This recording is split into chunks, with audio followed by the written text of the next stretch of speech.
I'm Brandon K. Hedgepeth, and I want to welcome you to the Tansson Talk Show, where our mission here is to help bring people together. Hosting and producing this show is always such a pleasure, and I'm excited to continue this winter season of the show by welcoming our guest, Liana. I'm excited to have you on. Oh, thank you. I'm excited to be here. This is my first time being on a podcast, so I feel like such royalty right now. This is so much fun for me. Yeah, and I'm just so excited to have you on. I'm so glad this is the first time. Yes, yes.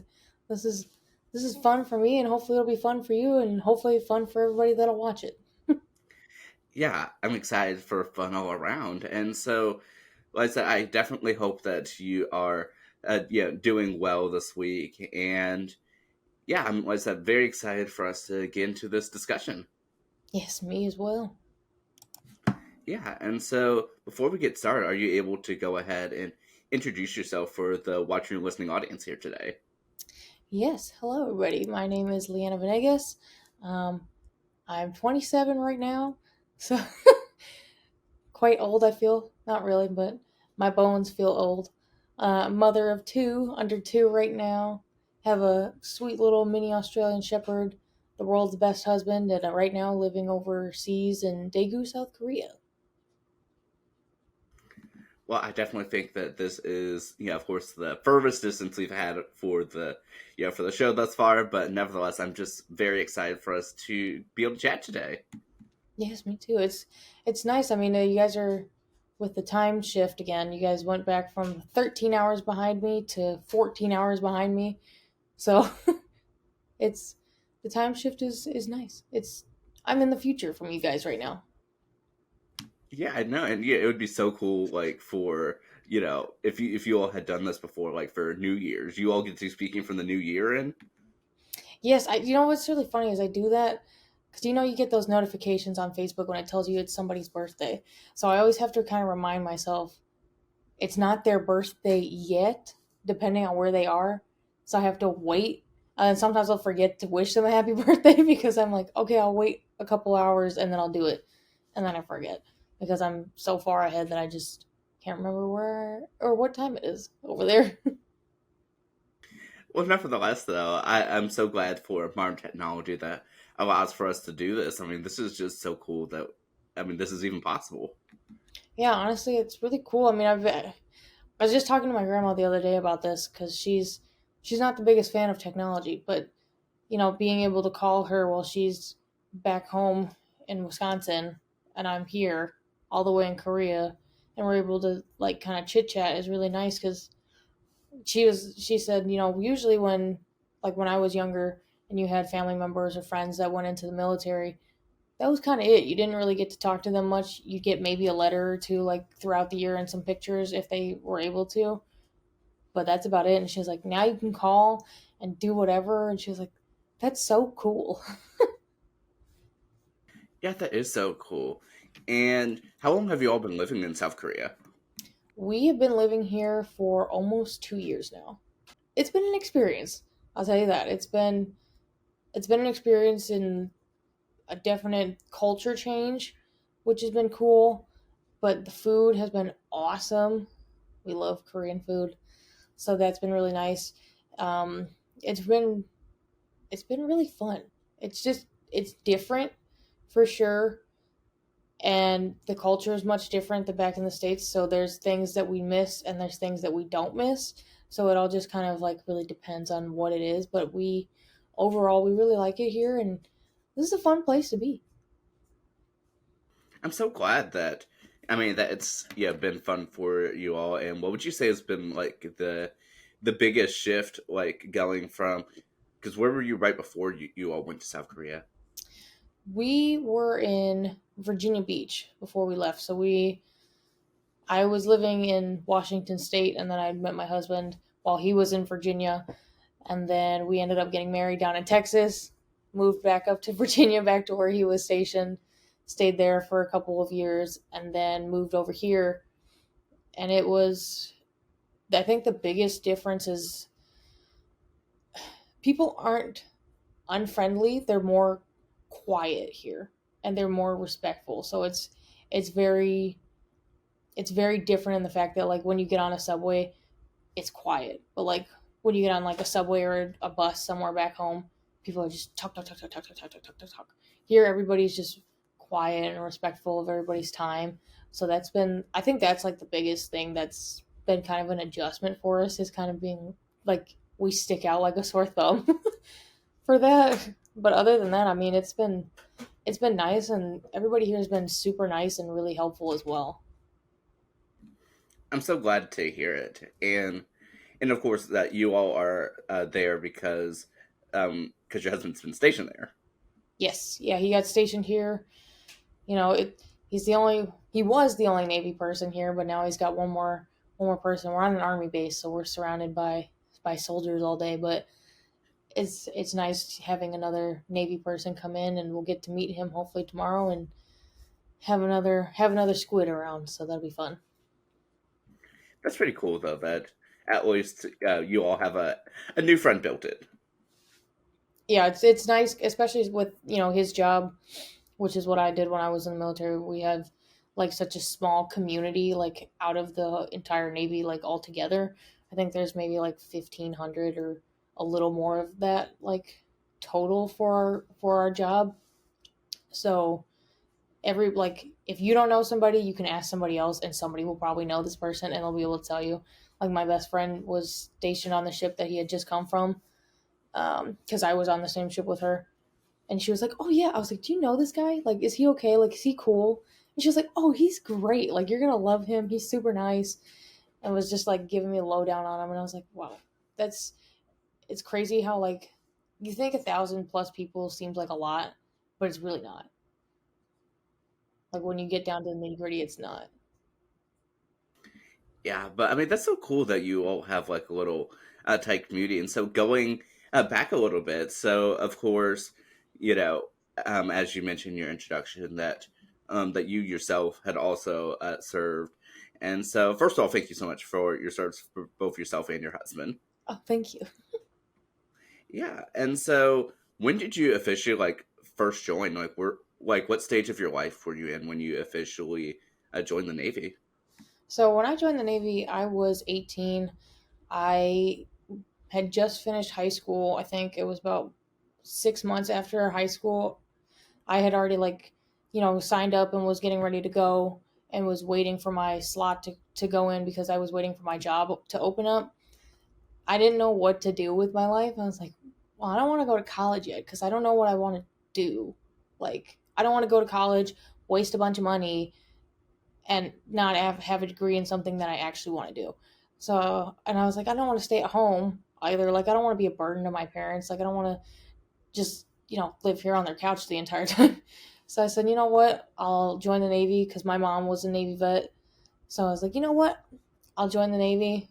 Since my mom was in the Navy, I have, other family members that were in the Navy. And I said, you know what? I'll just do that.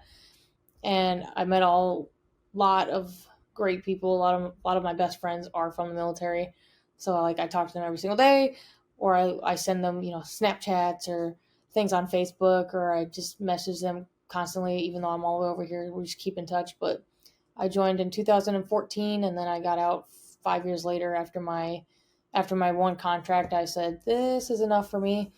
And I had already met my husband, and we were planning on getting married at that point, which kind of worked out perfectly with the timing because I was getting ready to get out, and he was just joining like 2 years in.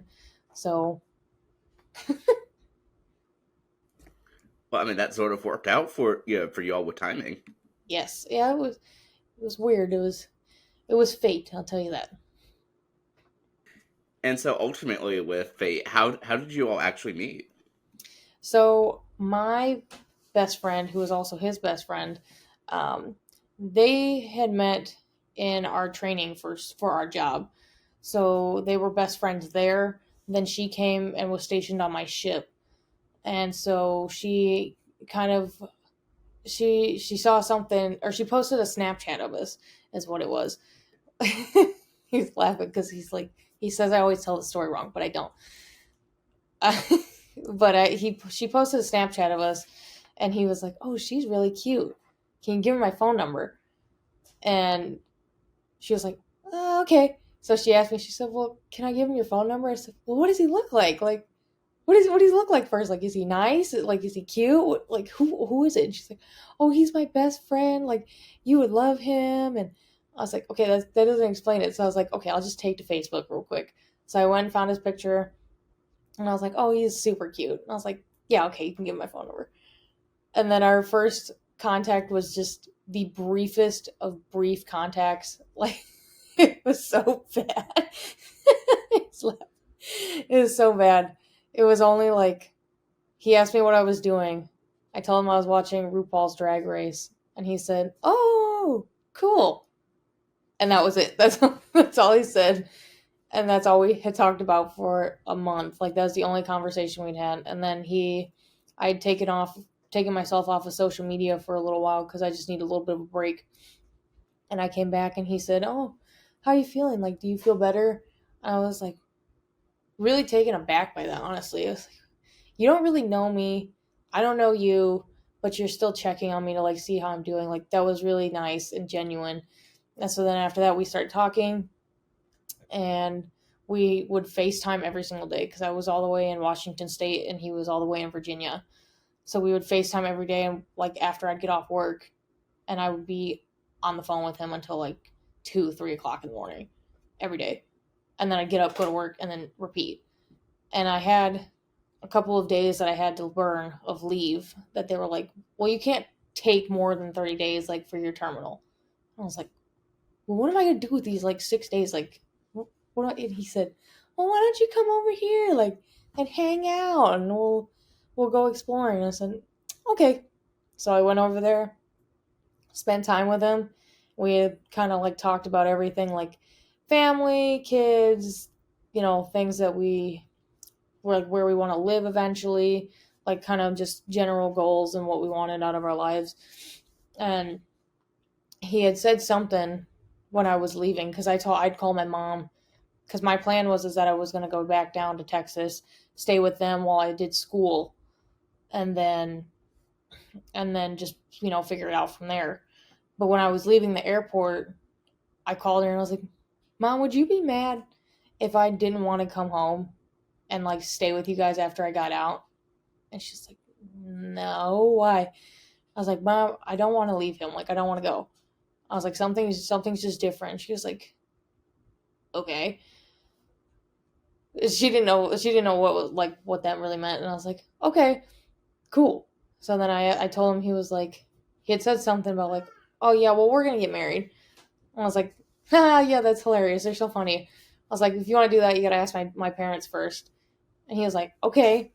So I got on the plane and landed in Houston. And obviously, I had it in airplane mode. I got off, and I had a text message from my mom saying, "Liana, call me right now." And I was like, "Oh no, what happened?" And then right underneath it, I had a text message from him saying, "I called your mom." And I was like, "You did what?" So I was like, "Oh gosh." I was like, so let me call him first. Asked him what was happening. And he was like, "Yeah, I called your mom and I told her like I want to propose and I want to get married." And she was like, "Okay, like, are you sure? You guys haven't really known each other that long." And he said, "Well, yeah, I know, but like, I know." And so he tried to call my dad, and my dad didn't answer because it was like a phone number that he didn't know. He was like, "I don't want to answer a phone call for a telemarketer." So my mom told him, "No, it's not a telemarketer. Like, just answer the phone." And so my now husband finally got a chance to talk to him and stuff. And I called my mom, and my mom said, "What did you do? Like, what happened? You were gone for a week, and he already wants to propose." And I was like, "Yeah." And now we've been married for over 4 years, and we have two daughters. So, when you know, you know. I love that though. That is just such a amazing story. Thank you so much for sharing it. Oh yeah, anytime. I mean, it's one that I'll never get tired of telling, and I can't wait till my kids get older and I can tell them the same story 10,000 times when they ask me to.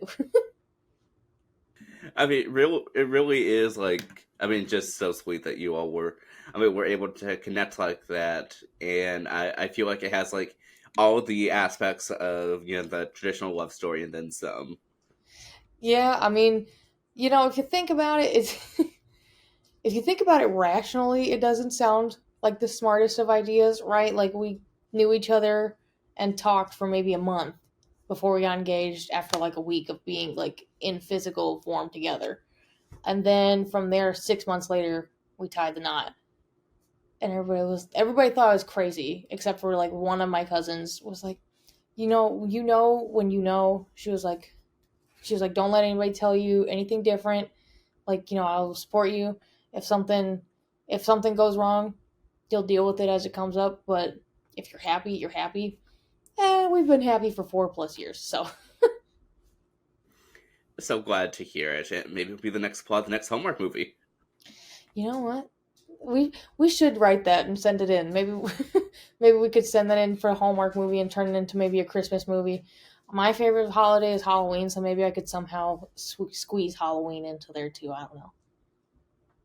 Ooh, that'd be exciting. Yeah, there's never any Halloween any good. I've been saying this for years. There's never any Halloween like comedy movies, like romance ones. So I feel like this would now be the time to put something in there, and maybe I could use that and put that and start a whole new genre.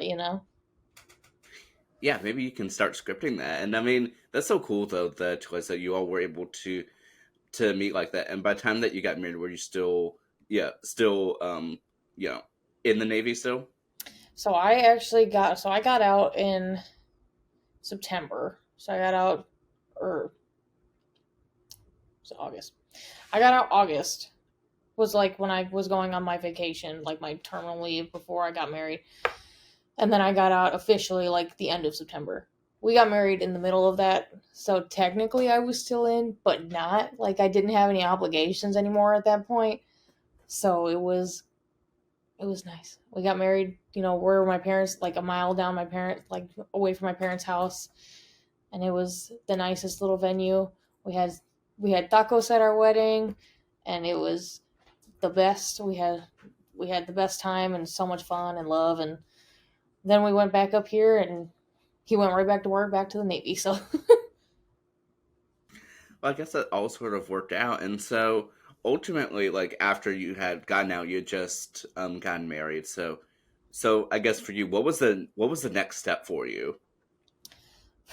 boy, honestly, it was like the biggest shock because I was so used to having like a routine of like, okay, we get up at like 4:30, walk down to the gym, 4:45 I'm working out, 4:45 to like 5:45 I'm working out, then I go back to my room, change, shower, get ready for work, and then I'm there until like 4 in the afternoon. So it was weird not having like a structure for a while, and I didn't really have anything like kind of lined up beforehand, which probably honestly wasn't the best idea. But so I started searching for jobs, found a job like right away, and then COVID hit. So then we were all at home, which was terrible in a way for like everybody, but it was great for my husband and I because we got to spend that whole first year just kind of together and like figuring out like, do I really like this person?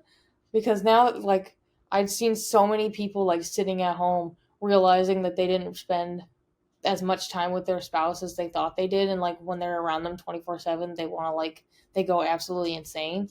But like spending all that time with my husband, we just sat there and watched movies. We played board games and like card games, and we just had the best time. So it worked out, and I didn't really have a plan. And then after that, it was just kind of like, well, now what do I do? And then I started college.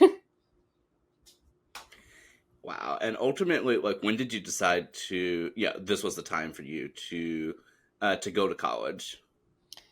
I think I just decided it was time for me to go to college because I had kind of been running around thinking, well, what do I want to get a degree in? Like, what am I not only good at, but like something that I actually enjoy doing?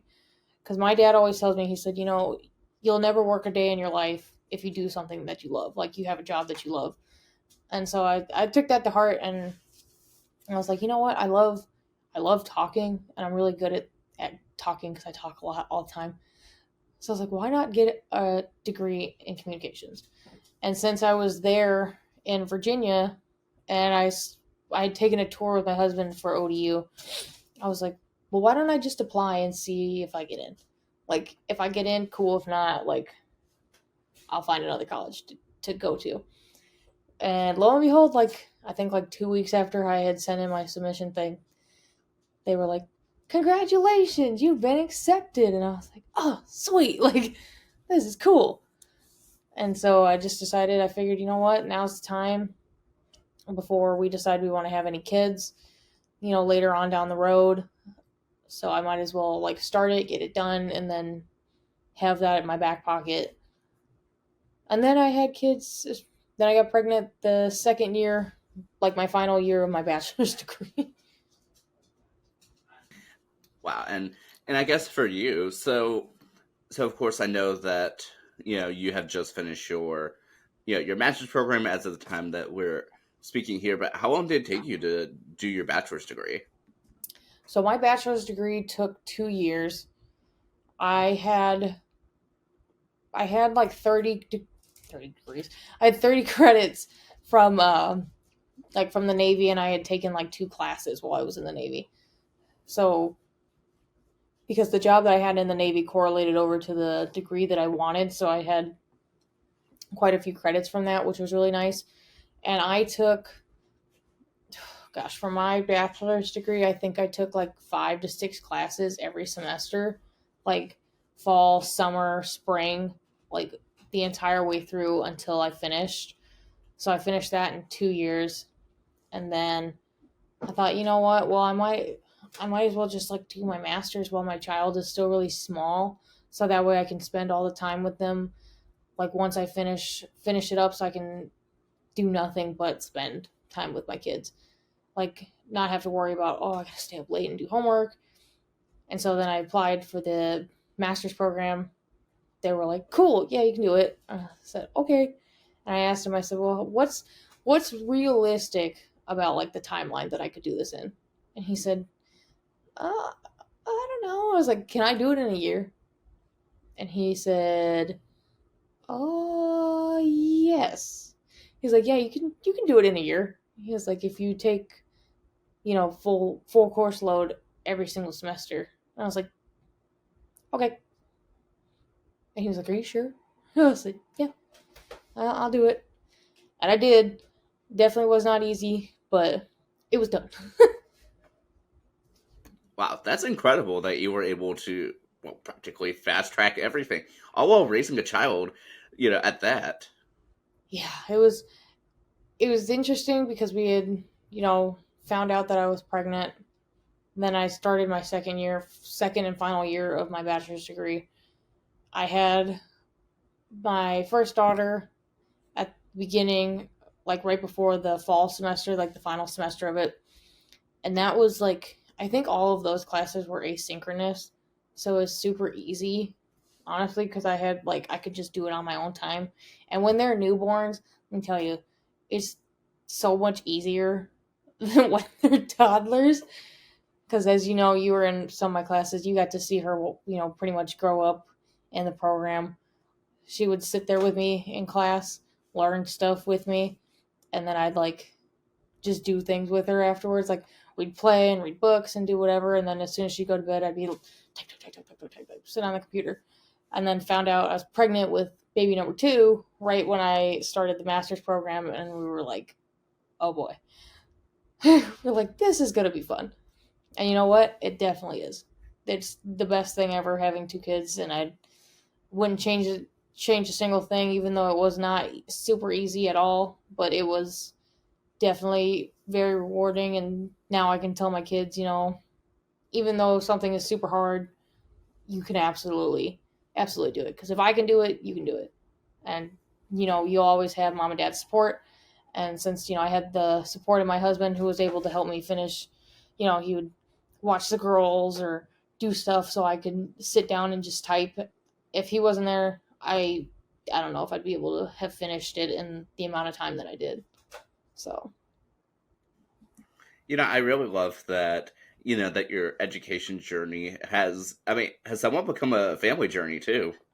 yeah, absolutely. I mean, my husband's, he watched me do school for 3 years, and my both my daughters now. My oldest was in my stomach growing, and came out and then started learning in class with me. And then my youngest was doing the same now. So it's, you know, they're gonna be I say they're gonna be the smartest babies ever because they both have their degrees. All right, let's they both earned this.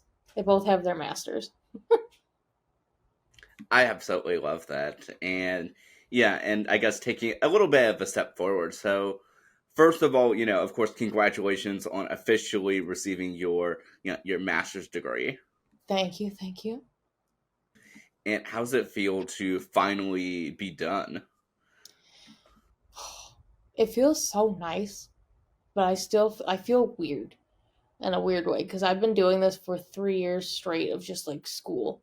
So I feel like I'm doing something wrong every day. I feel like there's a deadline that I'm supposed to meet, or I have a paper that I need to sit down and write, or I need to get up and get ready for class, and not having to do that is very weird. Like I when I turned in my final paper, I looked at my husband. I said, "This is my final paper." And I turned it in, and I was just like, okay, cool. Now what do I do? Like, now what? And so I said, okay, well, I guess I just wait for my grades to see if I passed. And if I did, cool. If I didn't, well, we'll have to, then I'll be a college student again next semester. Well, thankfully, everything worked out for you, and I know, of course, that you all are 14 hours ahead, and of course couldn't, go to the ceremony in person. But did you at least watch any other stuff, or at least celebrate to your own self? Yes, we did. So we watched the graduation. I'd sent like the link to my family members too, so that way they could watch it as well. We watched it at our dining room table after the girls had gone to sleep because it started at 11 p.m. here. So we had popped a bottle of champagne, had a glass while they were going through the ceremony, and then I was like, okay, cool. Now what do you want to do? Like, you want to watch TV or do you want to go to bed? What do you want to do? So it was nice being able to see it, but it would have been nice to be there in person. But you know, the important thing is that it's done and I got to see it. And either way, I got recognized on, from Dr. Beck and some of the program professors. So overall, I'm happy.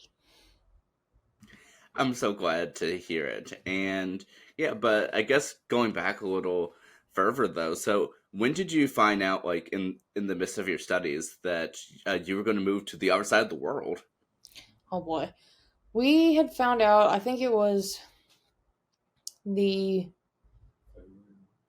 yeah, like February or March of 2021 because we moved over here in 2022. Yes. I had to think about that in the worst way. In 2022. So we had known like a year in advance that we were going to move over here. And I had started the program in the fall of 2021. 2020. See, my husband knows better than I do. But I'd found out. So we knew we were going to move over here. And when we got over here, it was funny because we had to quarantine still. There was still like a 14-day quarantine. And so we had quarantined, and I had to take a test. And it was one of those where they record you taking the test so they can make sure that you're not cheating. And I told them, I said, I'm in a tiny room with my husband and my dog. We are in quarantine right now. There's nowhere that he can go. And they said, can he just hide in the bathroom? I was like, you want him to hide in the bathroom while I take this test? And she said, yes. Can he do that? And I was like, I guess. So he had to go hide in the bathroom so I could take this test. And I thought, you know what? If that's not the definition of support right there, where you're like, oh, okay, I'll go hide in the bathroom while you take your test. I don't know what is. That's amazing, though. That definitely shows that you have such I mean, a caring relationship there. Yeah, oh yeah, my husband's the best, and he's, oh gosh, I wouldn't have been able to finish all of this or have the motivation to finish it if it wasn't for him kind of pushing me through it, being like, you know what, you can do this. I know you don't want to do it, but you don't want to do it anymore, but you can still do it, and I'm proud of you. And you're doing it for not just yourself, but you're doing it for us and for your girls. So just finish. And that alone just kind of like kept me going the whole time. I absolutely love that. And did you know, when you all were set to move, did you know that you were able to to pick up your studies and take it with you?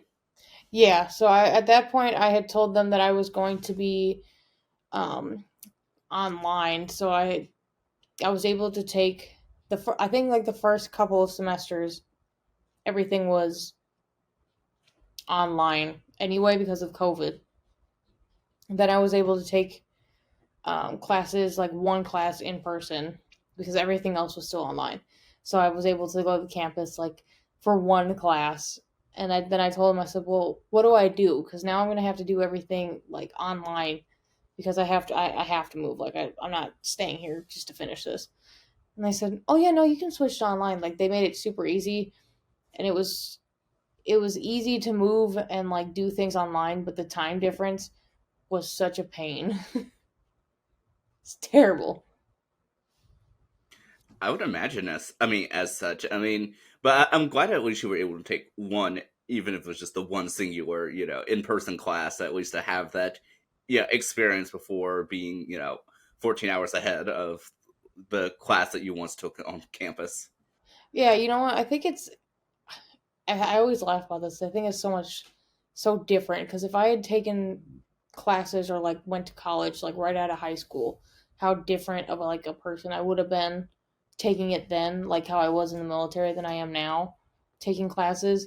Like I didn't do all of the traditional like college things of going to parties and doing all the like football games and things like that. I didn't get a chance to do all that stuff, but I still got the opportunity to like be connected with people, but in a different way. And it's also been nice kind of having it online because I feel like when I went to the in person classes, there was only a couple of older people like myself. Everybody else is like 18, 19 years old. So I felt like I stood out like a sore thumb compared to everybody else since I was like 25 starting classes. But it was nice and much easier doing it online. I feel like for me personally, sitting in the classroom, I feel like I would feel bad because if I fall asleep, if I get tired, I can't like turn off my camera real quick and close my eyes and kind of get it together and come back, and they're just gonna stare at me the whole time and be like, "Are you awake yet? Hello? No, I'm so sorry." Like, Wow. But nevertheless, I'm glad at least that, shifting online worked out for you, and that, mhm. and that you're able to, to do quite well with that. And so I guess even going forward though, yeah, within your year of doing the master's program, how was that for you? Because I know that's a very different environment than undergrad, and you were raising originally one, and then two children in the midst of that and during class, while also working on a project. That's a hectic year. Yeah, it was definitely busy. So I mean, I feel like I feel like the work was a bit harder in the fact that it was more extensive. It was something that I like a degree that I really enjoyed and like things that I kind of already knew. So that made it a little bit easier for me in the terms of like learning what I needed to do, but like having, oh, you have like 4 8-page papers due like in 2 weeks. I'm like, what? I got what? And then having my daughter, my oldest daughter, who was literally would like sit on my lap and like watch class with me, and I would like have her like doing stuff like playing with toys or whatever while I'm in class, or she's looking at the screen like trying to understand what's going on in these classes was was hard, like because it felt like I wasn't able to focus like fully on what was going on because I'm trying to, more importantly, like my daughter comes first, like before school. Like that will always be the case. My daughters come before anything. So having that was a little bit of a deterrent and kind of hard for me to focus, but it was also a reason for me to finish it. So it kind of worked out in the fact that like I if I didn't have them, I might not have finished. I might not have finished my degree in the first place. But, I I thought it was fun, and then once I had the second one, it was then it became even more hectic. But it was nice cuz my husband was able to be at home for the majority of the final semester when we had both kids, and that made it 10 times easier having him at home than having to watch two of them by myself while doing, like practically 3-hour classes 3 days a week, plus like working on my project, which, once a week, meeting with my advisor and working on stuff, and then, going back and finding all the things that he wants me to work on and like things that he think would work the best, and sitting down and writing, a 30-page paper was insane. I would imagine as such. And I guess before I, we shift gears a bit, I did actually want to ask, so how did the time change affect your studies, well, the time difference? Because not only, are you significantly ahead, like assignments due at midnight obviously are not midnight for you. And I know, the spring semester that you had a class that was significantly early for you. So trying to deal with all that. And then, of course, whereas we have daylight savings time, you all don't. So a whole bunch of Yeah. time shenanigans for you. Yes. Oh man, that alone was just weird for me. But the thing that made it kind of easy was at first it was like you guys were 13 hours behind me. So that made it, I was like, okay. So if it's midnight over there, if it's due at like 11:59, it's due at 12:59 over here, like in the afternoon. I was like, okay. And then with having whatever, with the application where you're able to, having Canvas where you can look at when your assignments are due, it automatically tells you, like, depending on where you are, because I feel like it's very overseas, like international people friendly. It'll tell you in like local time when it's due.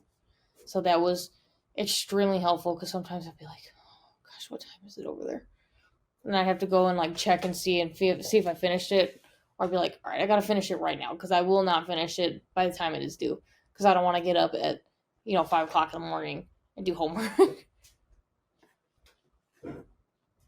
Yeah, I would imagine as such. But I'm so glad at least that it converts the time over for you, so you don't have to do that hard work. And then I know while most of the master's program has evening classes, I know that wasn't the case for one of the classes last semester. And how was that for you? Because I don't even, what time was that for you? Because I know for local time it was, I think, 4:20 p.m. when it started.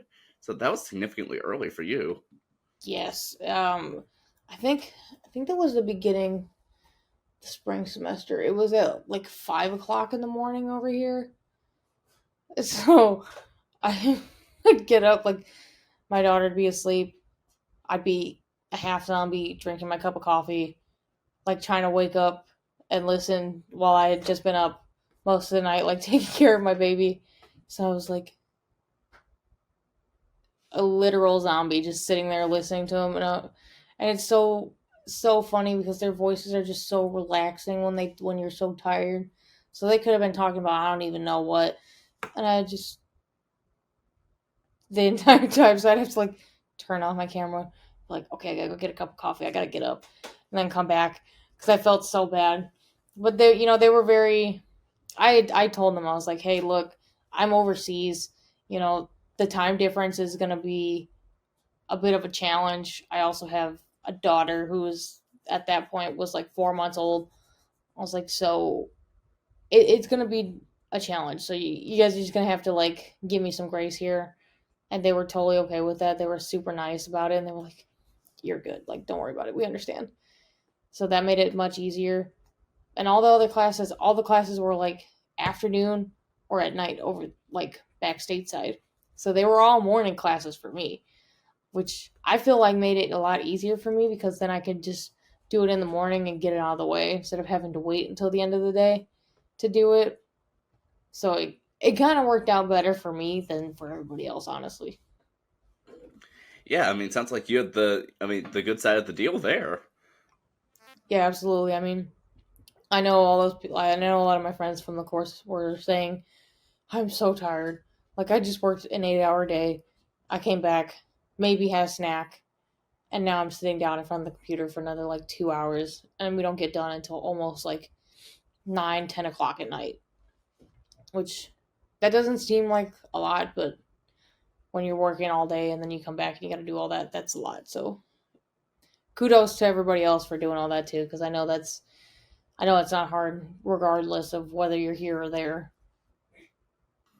Yeah, but nevertheless, you were able to, to make it through. And so yeah, but something I did want to quickly ask before I said shifting gears a bit. So well, before we definitely hit back where we were on that. So outside of just your your academics, what do you enjoy doing outside of all of that and the free time that you have and the free time that you will have now once again? Man, I I said this to my husband. I said, "Well, what am I gonna do with my time now? Like, I have time to actually do things. Like, I have two children that I chase around and take care of all day, but like when they go to sleep at night and I have like a couple hours before I gotta go to bed, what am I gonna do with those couple hours? So I'll either watch TV, watch a movie. I love to read, and wasn't able to read much the entirety of like those 3 years because I had so much homework to do throughout the time, and then having kids and stuff, and on top of homework, you just there's no way that I was able to like sit down and read because when I start reading, if I'm not careful, I'll sit there and I'll read through like half the book, and it'll be like sunrise before I realize like, oh crap, I haven't slept at all. What do I do? So now that I don't have homework, I'll be able to sit and read all the books that I haven't been able to catch up on that I bought for this reason specifically. I'll be able to watch all the movies that I wasn't able to watch either, like staying up late and doing extra stuff. Finally, just picking and choosing. So honestly, it's like I feel like a kid in a candy store right now. I got a plethora of things that I can do. So I'm excited for all the fun types of media that I get to consume now.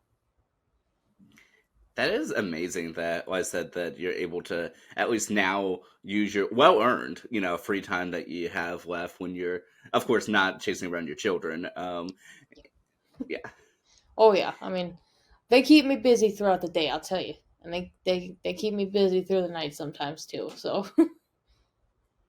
Well, like I said, I don't even know how you managed to even, do all this for a year. But nevertheless, though, I'm so excited to see like how you spend your, like I said, your free time catching up with your, your movies, getting more into your books, and I believe that you actually said that you enjoy baking too.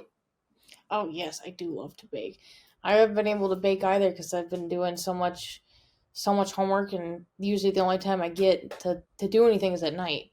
And when I have homework to do at night, I don't want to stay up till like 3, 4 o'clock, 5 o'clock in the morning before I have to get up the next day to do something else.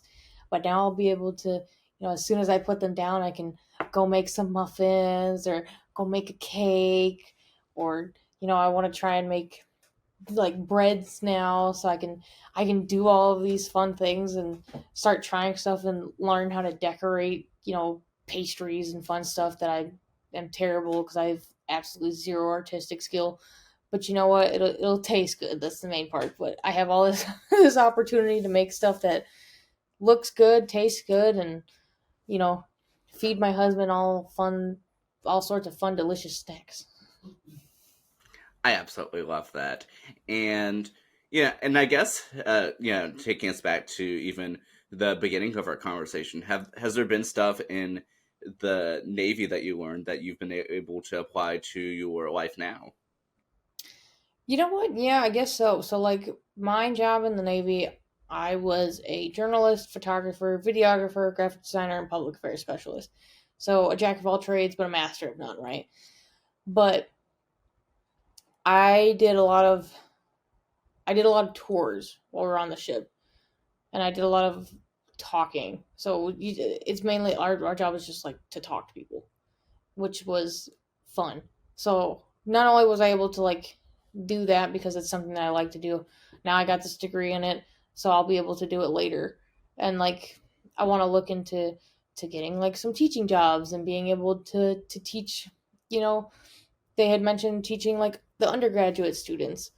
How cool would that be? Like I can use my degree and the knowledge that I used from the Navy of, getting comfortable being in front of people, like, whether it be like 20, 30 people to a couple hundred people, just feel comfortable talking.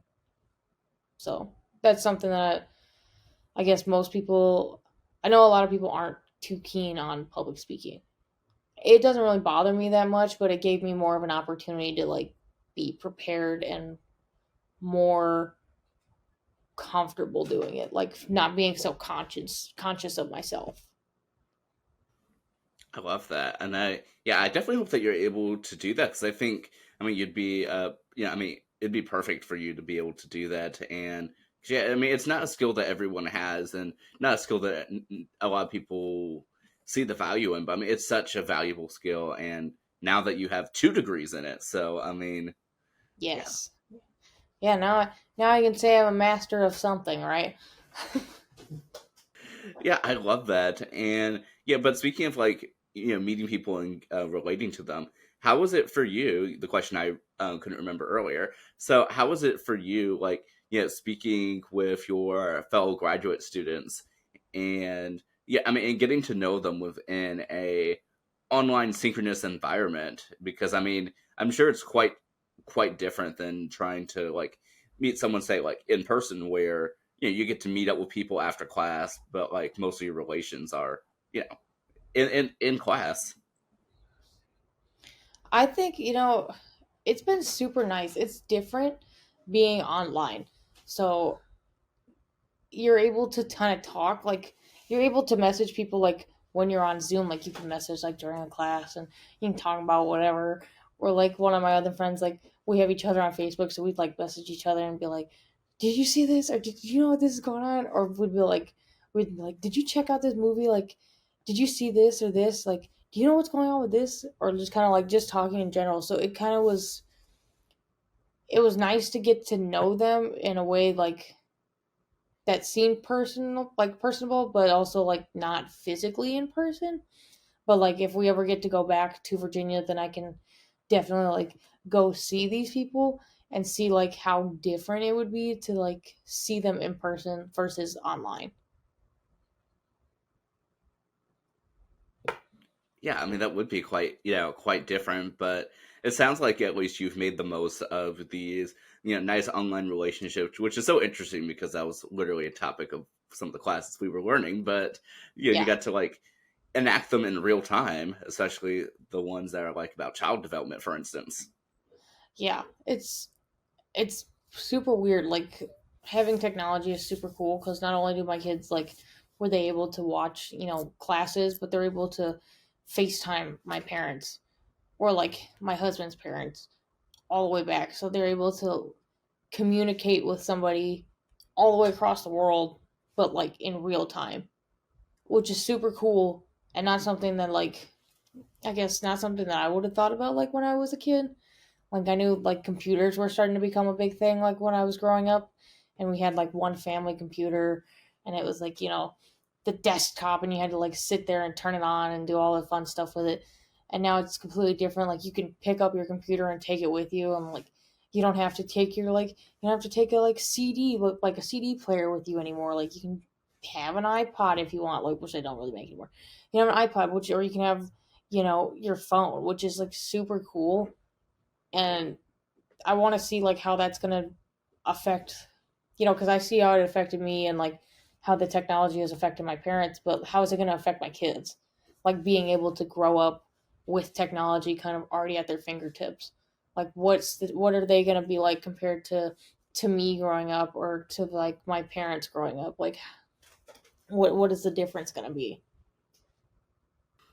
I absolutely, like I said, I mean, love that you're able to apply like so many of the thoughts and concepts of our course now your degree into not just your life but your children's lives, and being able to, I mean, to sort of see it a bit firsthand. And even though that we are beginning to wrap up, I did actually want to ask a bit about your final project and sort of like what it ultimately ended up being and how it was for you. Yeah.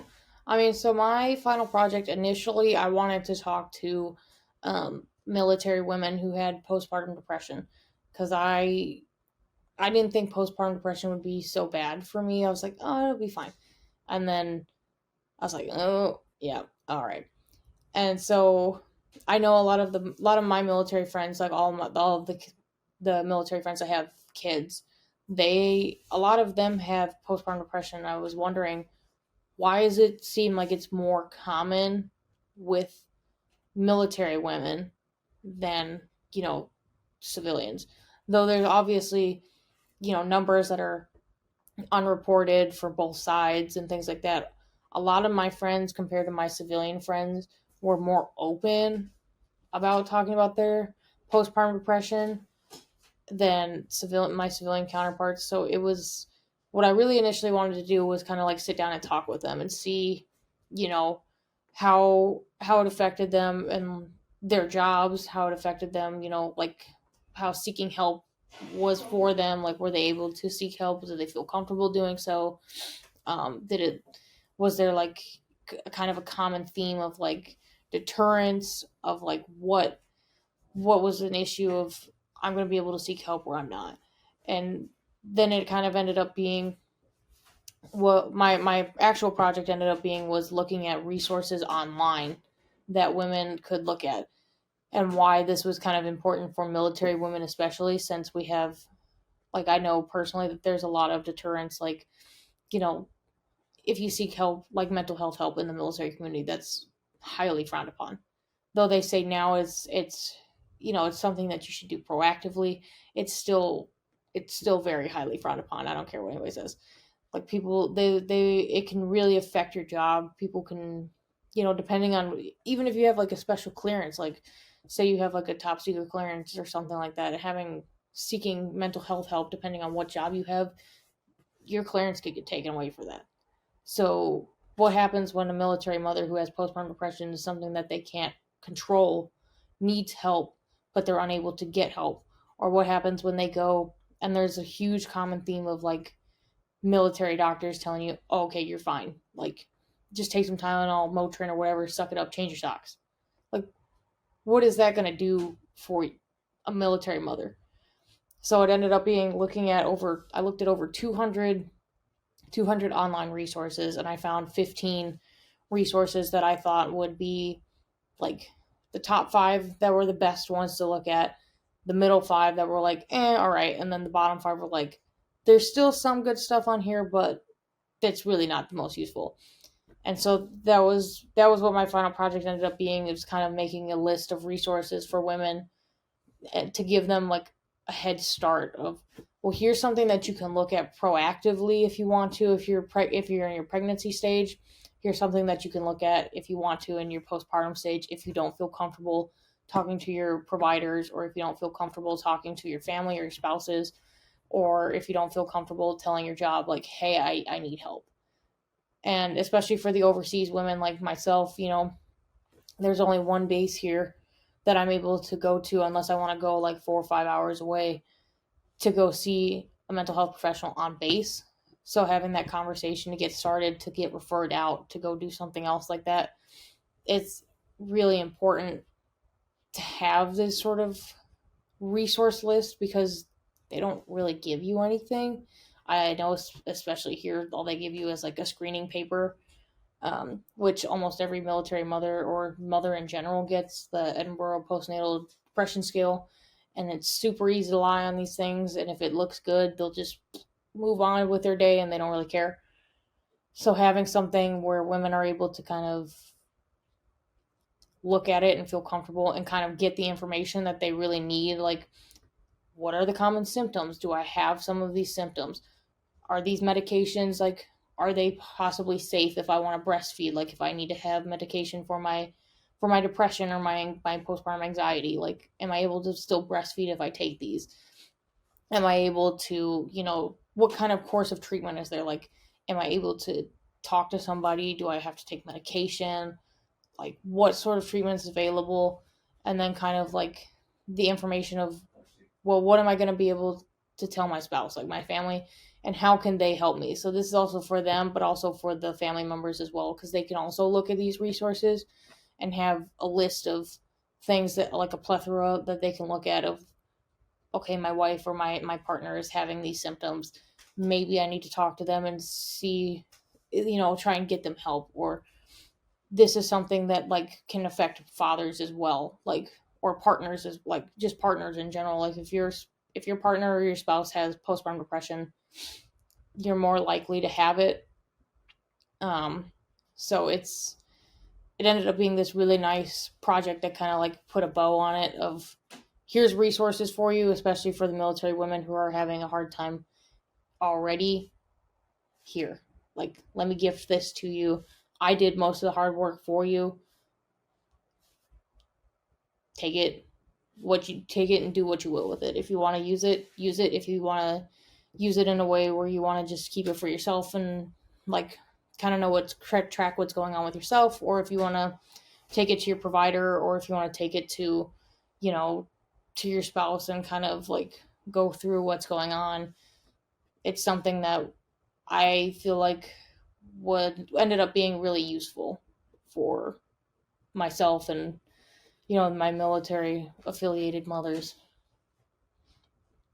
I'm so glad that you were able to do like this very important research into it and provide, yeah, I mean, and work to provide these resources, for military mothers. And out of curiosity, so now that you are officially done with your project, do you have any plans or potential future ambitions, even down the line, to expand on this at all, or at least make these resources more accessible?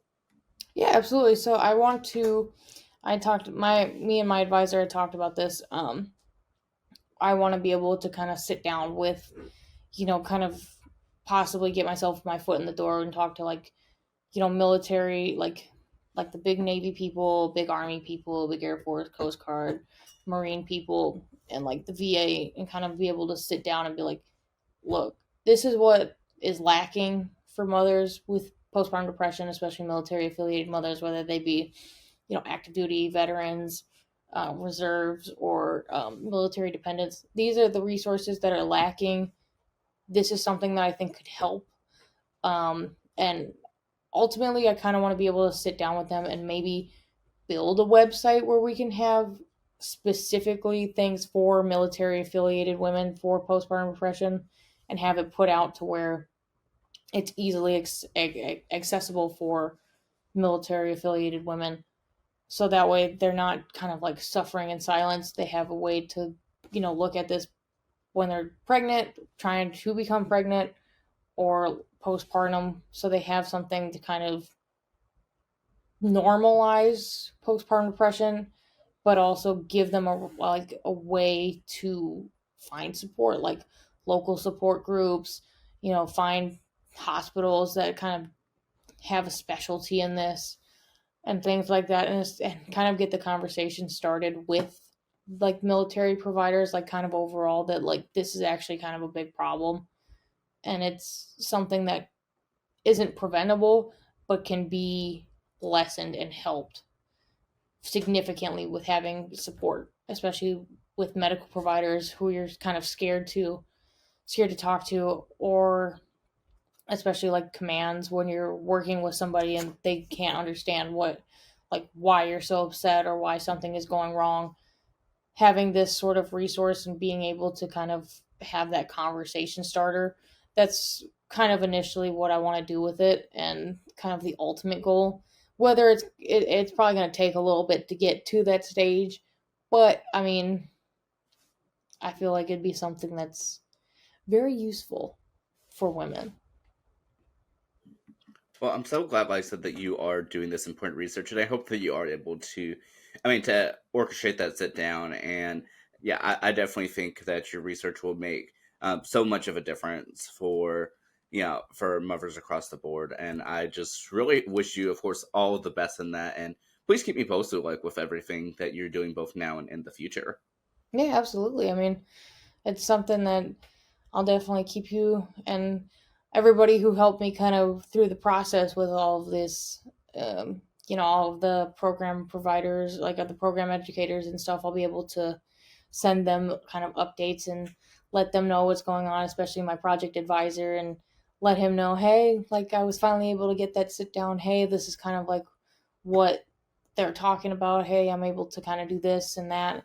So just kind of seeing their hard work pay off through me would be not only great for me, great from others, but also just kind of a testament of like I did something good too, and I was able to teach her something. I absolutely love that. And I guess two things I did want to quickly mention. So first of all, first of all, for for anyone who may be watching that potentially wants even access to some of these resources, what would you recommend for for them to do as their first step? So what I did initially for this project, I just Googled postpartum depression. That's honestly like the way to start. Is just Google it, but go through it with a specific criteria of okay, well, is it easy for me to understand? Like, do I understand the language that they're using? Like, is this super heavy medical jargon that I'm not going to understand? If it is, throw it out. Find something that you can understand. Is it easy for me to find this information that I need to get to? Like, am I able to find exactly what I need without having to click 10,000 links to get to 10 different pieces to get the one snippet of information I need? Yes, great. If not, move on. Um, how accurate is the information? Is it up to date? Is it fact checked by medical professionals, or is it just somebody like just some random mom doing a blog? Like, even though she may have an understanding of this, is she a medical professional that can kind of speak on this medically? No. Okay. And then finally, um, what do you want to look for? Like, what do you need from this? Like, what specifically do you need? Like, do you need help with the resources itself? Like, do you need to find out what the symptoms are, what the issues are? What do you need to find from this? Because that's going to help narrow it down. So if you want to look up, like, you can just type postpartum depression in, and it'll give you a bazillion like links to things. Or do you need I need postpartum depression support, like local support groups? Type that in. Like, type in specifically what you're looking for is like what I would highly recommend. So that way it gives you options to look at, because there will be plenty. But look at it with specific criteria so you can kind of know what you're looking for, and then look at it specifically what you think you need. So if you need to know what the symptoms are, look for symptoms. If you need to know what kind of treatment options are, look for that. If you need local support groups, look for that. That would be my recommendation, so that way women aren't kind of scouring the internet for 4 or 5 hours at a time, but you're able to get what you need quickly and efficiently. I love that, and I hope that for anyone that need those resources, that was able to help out. And of course, too, if anyone watching would like to connect with you and potentially hear more of your story, where's the best place for them to to find you? If not, that's quite alright as well. I always did want to provide that opportunity.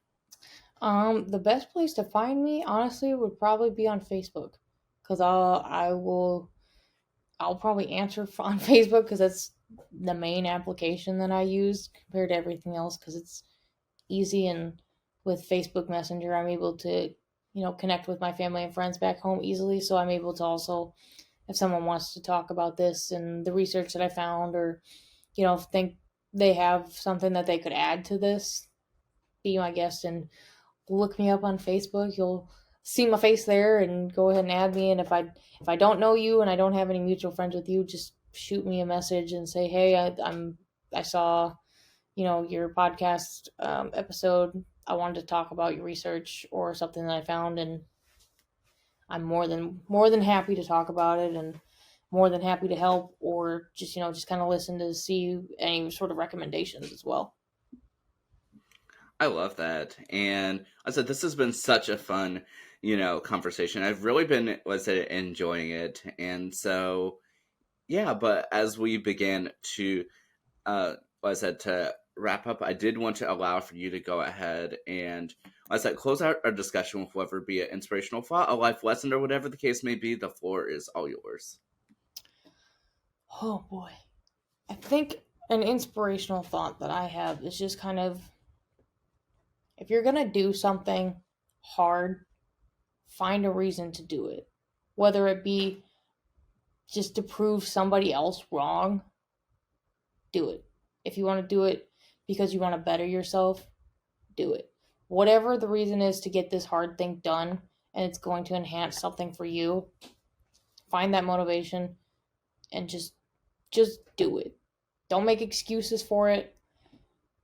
That I feel like that's something that, I always say is there's always a way that you can make an excuse. Always something that can come up and you don't want to do it. Yes, there's exceptions to things, obviously, but giving yourself a reason to, or the way to make an excuse, then you really just won't get things done, and that doesn't help you in the long run. And you can't be the best you and do the best that you can if you're gonna make excuses all the time. So just find the motivation, stick with it, be consistent, and just find the fun part of it as well. I absolutely love that. Like I said, this has been, I said, such an enjoyable conversation. I've absolutely loved it. Everything from, from your love story with your husband to, to raising your children while also, nurturing a degree. I absolutely have enjoyed every bit of it. So thank you so much for, for coming on and for sharing the story with us. And yeah, this has been so enjoyable. Yeah, absolutely. Thank you for having me. This was fun to talk about all my fun stuff. I only get to tell my husband and my children and a couple friends and family back home. So this is nice to talk about. Yeah, and it's nice to finally chat with you outside of classes and everything. Yes, finally. I mean, it's been almost a year, oh, a little over a year. We're finally able to sit down and chit chat with each other, and it's been nice and insightful and very fun.